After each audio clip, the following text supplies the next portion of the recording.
Assalamualaikum warahmatullahi wabarakatuh. Alhamdulillahirabbil alamin.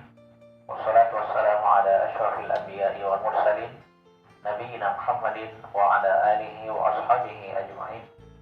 Asyhadu an la ilaha illallah wahdahu la syarika lah, al-malikul haqqul mubin, wa asyhadu anna Muhammadan abduhu wa rasuluh la nabiyya wa la rasula ba'dah.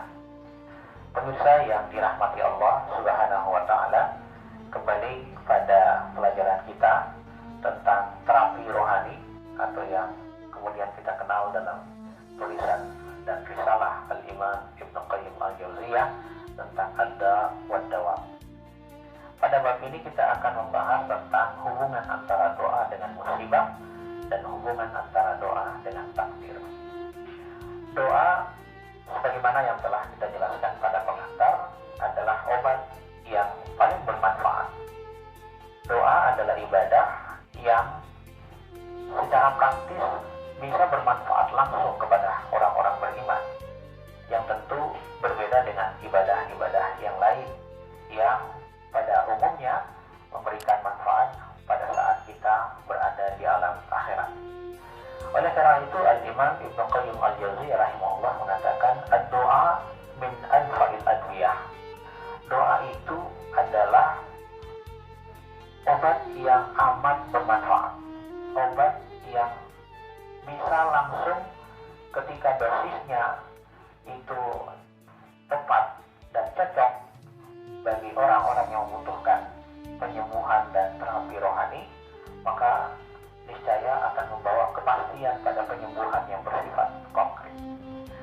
Nah, yang menarik hadirin dan pemirsa yang dirahmati Allah Subhanahu wa taala, dalam hubungan antara doa dengan musibah, dalam kondisi ini Imam Ibnu Qayyim memberikan penjelasan bahwa ada 3 kondisi. Yang pertama, kata beliau, ayyakuna aqwa minal bala, ayyakuna doa aqwa minal bala, ketika doa itu lebih kuat daripada wabah atau lebih kuat daripada musibah dan bencana. Dalam posisi ini, maka doa itu akan menghilangkan musibah. Doa itu akan berfungsi secara preventif. Doa itu akan berfungsi sebagai ibadah yang menjadi instrumen pencegahan, instrumen yang preventif. Ya.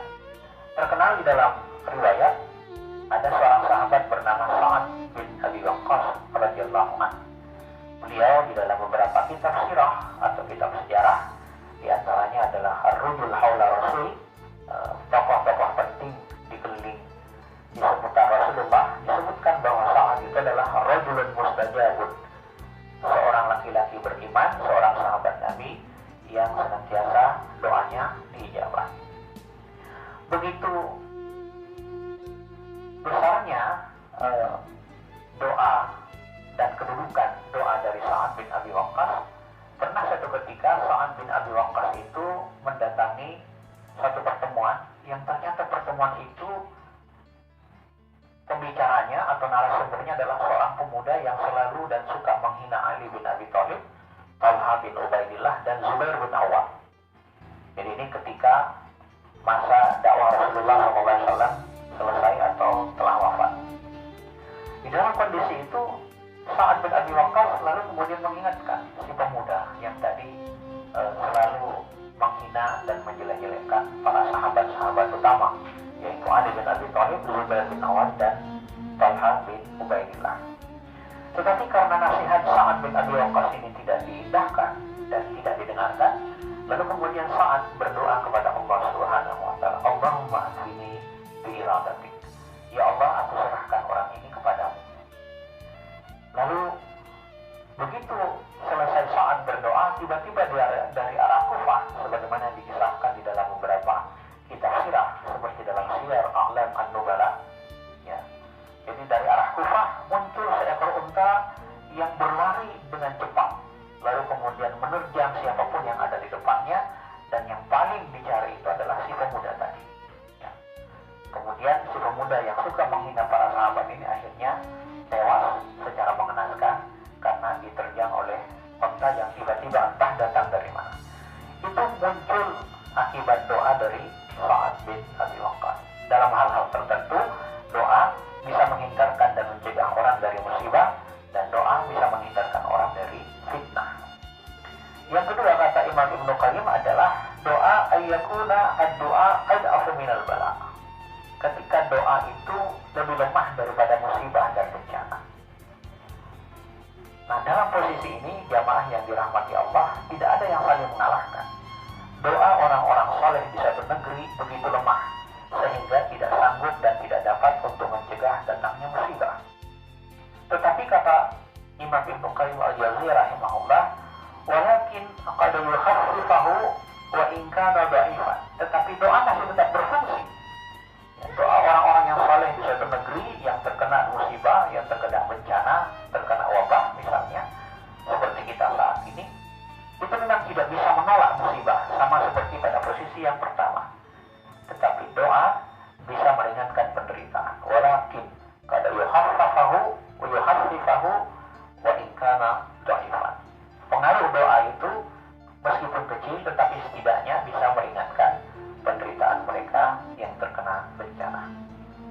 Dan yang ketiga, hadirin, adalah posisi yang cukup ekstrim, yang paling ekstrim dalam antara doa dengan wabah, doa dengan bencana. Apa itu? Ayyatakawama wa yamna'a kulla wahidin minhum sahibah. Mereka doa dengan musibah itu saling bertarung, saling menyerang. Ya, mereka diantaranya saling mengalahkan. Ya, satu sama lain saling menyerang dan satu sama lain saling menghilangkan. Ya, kita ingat kisah Nabi Yunus alaihissalam ketika beliau pada akhirnya ditakdirkan oleh Allah Subhanahu wa taala untuk tertelan oleh ikan paus. Lalu kemudian beliau membaca doa, la ilaha illa anta subhanaka inni kuntu minadz zalimin. Dan ini doa yang terus diulang-ulang oleh Nabi Musa sehingga beliau, Nabi Yunus alaihissalam, sehingga beliau akhirnya bisa bebas dari musibah. Inilah kondisi yang kita butuhkan saat ini, jamaah yang dirahmati Allah. Kondisi yang ekstrim tetapi ideal untuk kita saat ini. Begitu ikhtiar kita, para perawat kita, para medik kita berusaha untuk terus mengobati orang-orang yang terkena dan tertular secara positif virus COVID-19 ini. Di samping itu kita juga perlu menghadirkan usaha-usaha rohani, ikhtiar-ikhtiar rohaniyah, yaitu diantaranya adalah kita berdoa agar Allah Subhanahu wa taala menghilangkan wabah ini dan mengangkat segera sehingga kemudian kita bisa bebas dan beraktivitas dengan normal kembali. Yang terakhir, jamaah dan hadirin pemirsa yang dirahmati Allah Subhanahu wa taala, hubungan antara doa dengan takdir. Ini juga hubungan yang sangat mendasar dalam ajaran agama kita. Kata Rasulullah dalam sebuah hadis yang diriwayatkan oleh Thawban dan disahihkan oleh Syekh Al-Albani dalam kitab Sunan Ibnu Majah, Rasulullah SAW pernah bersabda, la yaruddul qadra illa doa. Tidak ada satupun yang bisa menghalangi takdir kecuali doa. Coba kita bayangkan, salat tidak boleh, tidak bisa menghalangi takdir. Puasa juga tidak bisa menghalangi takdir. Ibadah haji juga tidak bisa menghalangi takdir. Padahal ibadah haji adalah ibadah puncak. Ya, dia gabungan antara ibadah badaniyah dan ibadah maliyah dan ibadah ruhiyah. Ada ibadah fisik, ada ibadah harta,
normal kembali. Aku qouli hadza, nasrun min Allah wa fathun qarib wa basyiril mu'minin. Assalamualaikum warahmatullahi wabarakatuh.